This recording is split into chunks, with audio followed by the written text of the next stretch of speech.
Hello everyone, welcome to a module on the cardiovascular system. In this module, we will talk about myocardial action potential. Okay, so this is the primary graph of the myocardial action potential. It has a resting potential of minus 85 millivolts. Then we have a phase 0, phase 1, phase 2, and phase 3. Is it clear? So this is phase 2, this is phase 3. Now let us start with the basic phase 0. Now when there is a resting potential of minus 85 millivolts and there is a rapid upstroke or a depolarization, it is caused majorly due to voltage gated sodium channels. So when the sodium channels get open, there is an influx of sodium. So the potential increases above 0 and it becomes positive. Is it clear? So from negative 85 due to influx of positive sodium ions, it is a influx. You can see here there is a influx of positive sodium ion. There is a peak or a spike in the myocardial action potential which leads to phase 0, which is majorly due to voltage gated sodium channels. Is it clear?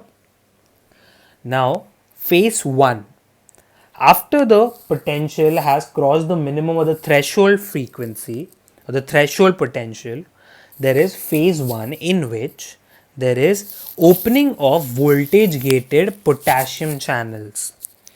Now when there is an opening of voltage gated potassium channels, there is potassium efflux. That means the potassium moves out of the cells and there is initial repolarization.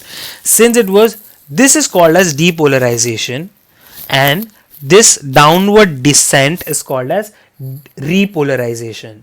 Okay, so initial repolarization is due to inactivation of primarily the first sodium gated voltage channels. That means the sodium channels are closed and the potassium channels are open. So when the potassium channels are open, the potassium again moves out to bring it back to normal. Now this was phase 0 and phase 1. Now there is a phase 2 in which there is a plateau phase. You can look at this. This is a plateau phase. Now what happens is there is calcium influx through voltage gated calcium channels which balances the potassium efflux. Okay, here also the sodium channels are closed. Okay, so the sodium channels are closed. The potassium efflux is balanced by calcium influx because the calcium channels are opened. Is it clear? So there is a plateau phase. Now there is a rapid repolarization phase in which the calcium channels are closed. Okay, so the calcium channels are closed and there is a massive efflux of potassium ions. That means all the potassium ions tend to move outwards and bring the cell back to its normal phase. So there is a rapid repolarization. Is it clear? Now in rapid repolarization there is a massive potassium efflux due to opening of the potassium voltage channels and there is a slow delayed potassium rectifier and closing of calcium channels. Is it clear? And the phase 4 is the resting potential in which high K plus permeability through K plus channel. So there is only K plus permeability. Is it clear? So these are the 4 basic phases. In the first phase there is influx of sodium.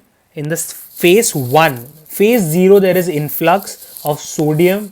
In phase 1 there is efflux of potassium and closing of sodium. In phase 2 there is influx of calcium and efflux of potassium. So there is a balanced plateau.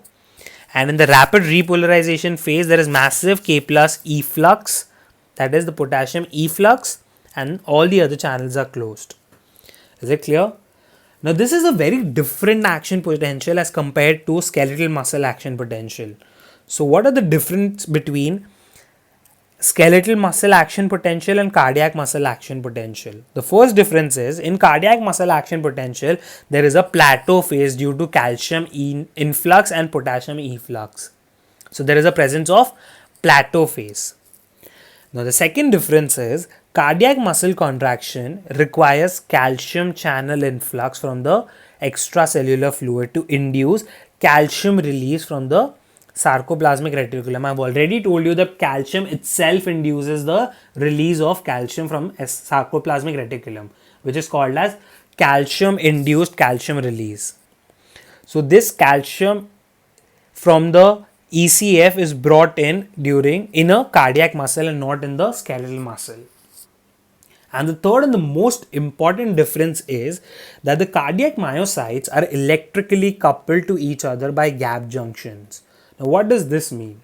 When one cardiac cell is depolarized, it eventually depolarizes a lot of other cardiac cell, creating a chain reaction due to gap junctions. So electrical impulses are transmitted via gap junctions in cardiac myocytes. Is it clear? So this is all about myocardial action potential. Please pay attention to this graph and remember that which ions are influxed and which ions are effluxed out. Okay. Now the time interval is around about 200 milliseconds. That's it. Thank you for watching this video. If you enjoyed the video, please click on the like button and do subscribe to this channel. Let me know in the comment section below which topics do you want me to explain. Thank you.